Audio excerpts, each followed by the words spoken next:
The beach at Normandy, the bridge on the River Kwai, James Bond movies. So many good things that the British have been involved in. So what the hell happened here? Let's drive the 2012 Aston Martin Vantage Roadster and check the ill-conceived, poorly executed, overpriced tech.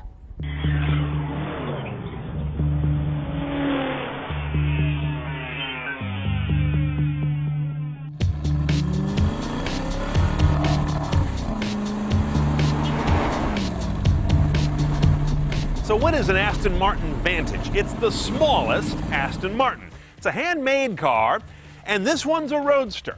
We've got a cloth power top, nothing too tricky, not a metal retractable, but it works well, gets out of the way, and leaves you with a small but usable trunk.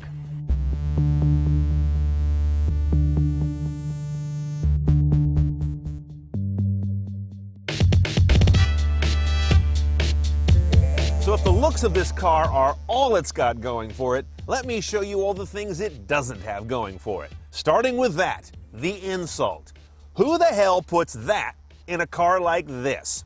This tells me one of two things. Either Aston Martin is so stupid they don't know that that is a horrendous interface, or they're sneering at their customers saying, oh, give them their little screen like their little iPhone gadget. Technology is not a gadget anymore, guys. It's central to your product. Now, this little helper display does all your media and telephony. It's glare-filled, very small, and rams an awful lot into a small place. My climate control status, outdoor temperature, phone status, where are the winds blowing, do I have Dolby PL2 on, and my source and content readout.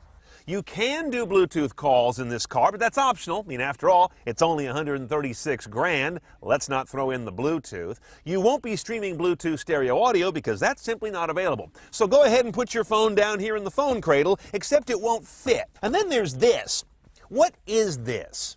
I have no idea. I scoured the manual. I tried fitting it everywhere. It doesn't really fit anywhere.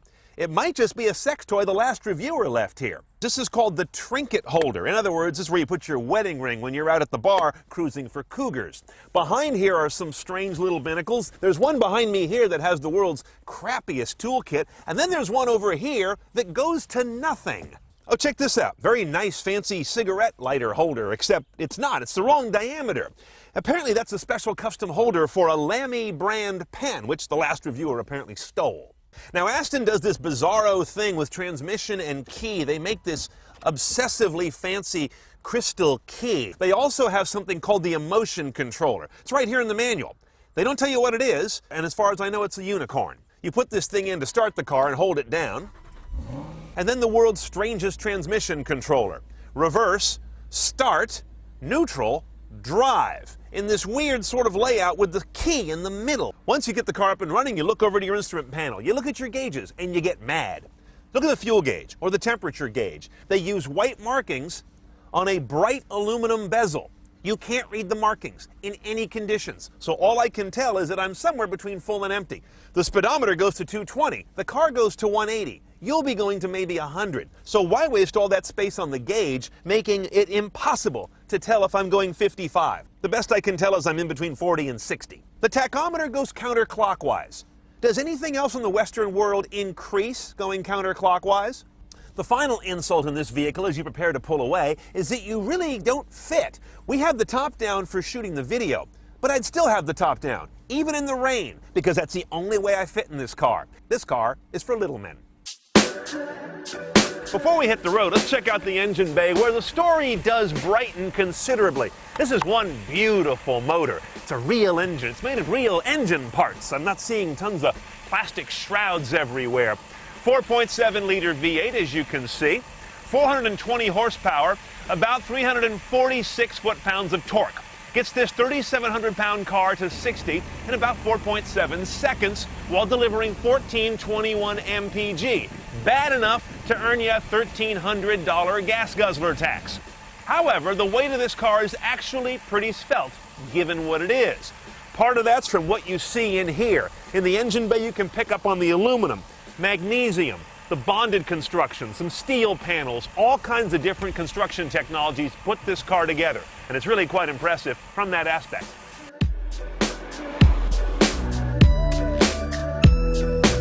So here's where the real trouble with this car arises: when you drive it. Remember, we have this 6-speed dual-clutch automated manual transmission, apparently dating from the 90s. It's a piece of crap.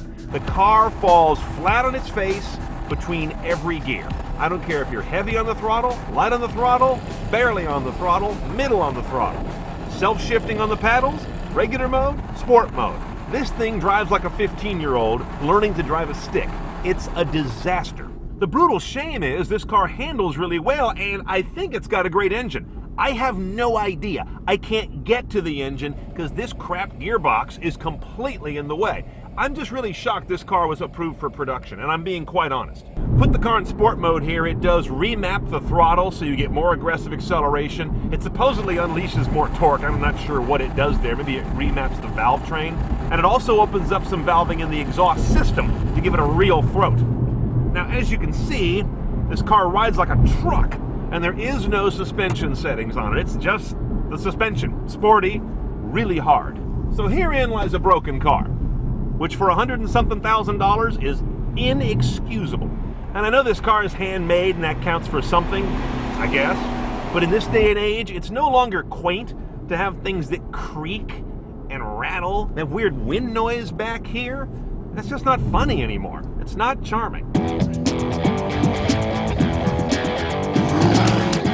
Let's price this Vantage Roadster about $140,000 with delivery of $2,100 and gas guzzler tax of $1,300. Then there are some options. $750 for Bluetooth. Really?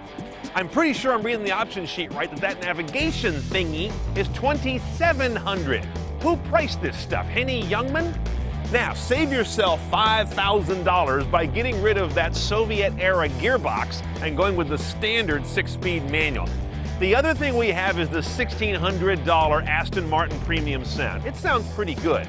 I can't imagine you want to step up $8,300 more to the Bang & Olufsen system in an open car.